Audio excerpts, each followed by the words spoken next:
हनुमान जी को जब भी स्मरण किया जाता है, मन के भीतर एक अद्भुत भरोसा जाग उठता है, जैसे कोई अदृश्य शक्ति कह रही हो कि तुम अकेले नहीं हो। जीवन में जब संकट आते हैं तो वे केवल बाहर की परिस्थितियां नहीं होते, वे भीतर के भय, संशय और असहायता को भी उजागर कर देते हैं। ऐसे समय में हनुमान जी की भक्ति मनुष्य को भीतर से इतना मजबूत बना देती है कि वही शक्ति धीरे धीरे जीवन के हर संकट को दूर करने लगती है। हर समस्या के समाधान के लिए हनुमान जी के 10 उपाय आगे इस वीडियो में बताने वाले हैं। अगर आप YouTube चैनल पर नए हैं तो वीडियो को लाइक करके चैनल को सब्सक्राइब कर लीजिएगा। पहला उपाय ये है कि व्यक्ति अपने जीवन में ब्रह्मचर्य और संयम का पालन करे, क्योंकि हनुमान जी स्वयं पूर्ण ब्रह्मचारी हैं और उन्होंने अपनी ऊर्जा को कभी भटकने नहीं दिया। आज के समय में संकट केवल धन या रोग के रूप में नहीं आते, वे गलत आदतों, अनियंत्रित इच्छाओं और असंयमित जीवन शैली के रूप में भी आते हैं। जब कोई व्यक्ति अपने खान पान, विचार और व्यवहार में संयम लाता है तो उसकी ऊर्जा बिखरने के बजाय एक दिशा में प्रवाहित होने लगती है और यही ऊर्जा संकटों से लड़ने की शक्ति बन जाती है। दूसरा उपाय हनुमान चालीसा के नियमित पाठ से जुड़ा है, लेकिन यह पाठ केवल शब्दों का उच्चारण न रहकर जीवन का हिस्सा बनना चाहिए। जब व्यक्ति प्रत्येक चौपाई को अपने जीवन से जोड़कर पढ़ता है, तब उसे यह एहसास होता है कि हनुमान जी ने भी कठिन से कठिन परिस्थितियों में कभी हार नहीं मानी। संकट चाहे कितना भी बड़ा क्यों ना हो, जब मन मजबूत होता है तो परिस्थितियां अपने आप छोटी लगने लगती हैं। हनुमान चालीसा का पाठ मन के भीतर छुपे डर को बाहर निकाल देता है और आत्मविश्वास को जन्म देता है, जिससे व्यक्ति सही निर्णय लेने में सक्षम हो जाता है। तीसरा उपाय सेवा और करुणा से जुड़ा है, क्योंकि हनुमान जी सेवा के साक्षात स्वरूप हैं। जब कोई व्यक्ति बिना किसी स्वार्थ के दूसरों की सहायता करता है तो वह केवल किसी और का जीवन नहीं सुधारता, बल्कि अपने जीवन से भी अनेक अदृश्य संकटों को दूर कर देता है। सेवा करने से मन में अहंकार कम होता है, और जब अहंकार कम होता है तो जीवन के कई संघर्ष अपने आप समाप्त होने लगते हैं। कई बार हमारे संकट हमारे ही स्वभाव से पैदा होते हैं और सेवा का भाव हमें भीतर से शुद्ध कर देता है। चौथा उपाय मंगलवार और शनिवार को हनुमान जी को सिंदूर, चमेली का तेल और लाल फूल अर्पित करने से जुड़ा है। यह बाहरी क्रिया तभी फल देती है जब इसके पीछे सच्चा भाव हो। जब कोई व्यक्ति दीपक जलाकर यह भावना रखता है कि उसके जीवन की नकारात्मकता, भय और आलस्य दूर हो, तो धीरे धीरे उसके भीतर नई स्फूर्ति आने लगती है। संकट अक्सर तब बड़े हो जाते हैं जब हम भीतर से कमजोर हो जाते हैं, और हनुमान जी की उपासना भीतर की शक्ति को पुनः जागृत कर देती है।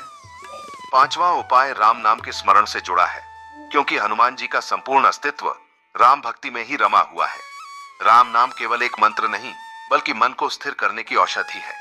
जब जीवन में उलझनें बढ़ जाती हैं, तब राम नाम का स्मरण मन को शांत करता है, और शांत मन ही सही रास्ता चुन सकता है। कई बार गलत निर्णय ही सबसे बड़ा संकट बन जाते हैं, और राम नाम हमें सही दिशा दिखाने का माध्यम बनता है। छठा उपाय परिश्रम और कर्म योग से जुड़ा है। हनुमान जी ने कभी भाग्य के भरोसे बैठकर प्रतीक्षा नहीं की, बल्कि हर परिस्थिति में कर्म किया। जो व्यक्ति मेहनत से डरता नहीं, ईमानदारी से अपने कर्तव्यों को निभाता है और समय का सम्मान करता है, उसके जीवन में संकट टिक नहीं पाते। कई लोग केवल पूजा पाठ पर निर्भर हो जाते हैं, लेकिन हनुमान जी की सच्ची भक्ति कर्म और भक्ति के संतुलन में है। जब कर्म शुद्ध होता है तो संकट स्वयं रास्ता छोड़ देते हैं। सातवां उपाय भय और नकारात्मक विचारों से मुक्ति से जुड़ा है। डर वह बीज है जिससे अनेक संकट जन्म लेते हैं। जब व्यक्ति बार बार यह सोचता है कि वह असफल हो जाएगा, कि उसके साथ कुछ बुरा होगा, तो वही सोच परिस्थितियों को और कठिन बना देती है। हनुमान जी का स्मरण साहस देता है और यह एहसास कराता है कि चाहे परिस्थिति कैसी भी हो, उससे लड़ने की शक्ति हमारे भीतर मौजूद है। जब डर समाप्त होता है, तब संकट भी अपनी पकड़ खो देते हैं। आठवां उपाय सत्य और संयमित वाणी से जुड़ा है। हनुमान जी की वाणी में कभी छल नहीं था और उनका आचरण सदा पवित्र रहा। जो व्यक्ति झूठ, कपट और छल से दूर रहता है, उसके जीवन में भले ही संघर्ष हो, लेकिन वे उसे तोड़ नहीं पाते। झूठ से मिली सफलता क्षणिक होती है और बाद में बड़े संकटों को जन्म देती है, जबकि सत्य का मार्ग भले ही कठिन हो, लेकिन वह स्थायी शांति और सम्मान देता है। नौवां उपाय दान और त्याग से जुड़ा है। मंगलवार या शनिवार को जरूरतमंदों को भोजन, वस्त्र या सहायता देने से केवल उनका ही जीवन नहीं सुधरता, बल्कि दान करने वाले के जीवन से भी कई बाधाएं दूर हो जाती हैं। दान से मन में कृतज्ञता का भाव जागता है और जब मन कृतज्ञ होता है तो उसमें शिकायत और दुख टिक नहीं पाते। कई बार हमारे संकट हमारे असंतोष से जन्म लेते हैं और दान उस असंतोष को शांत कर देता है। 10वां और सबसे महत्वपूर्ण उपाय पूर्ण समर्पण और विश्वास से जुड़ा है। जब व्यक्ति यह स्वीकार कर लेता है कि हर समस्या का समाधान उसकी समझ में तुरंत नहीं आएगा, लेकिन वह यह विश्वास रखता है कि ईश्वर उसे अकेला नहीं छोड़ेगा, तब भीतर एक गहरी शांति उत्पन्न होती है। यही शांति सबसे बड़ा कवच बन जाती है।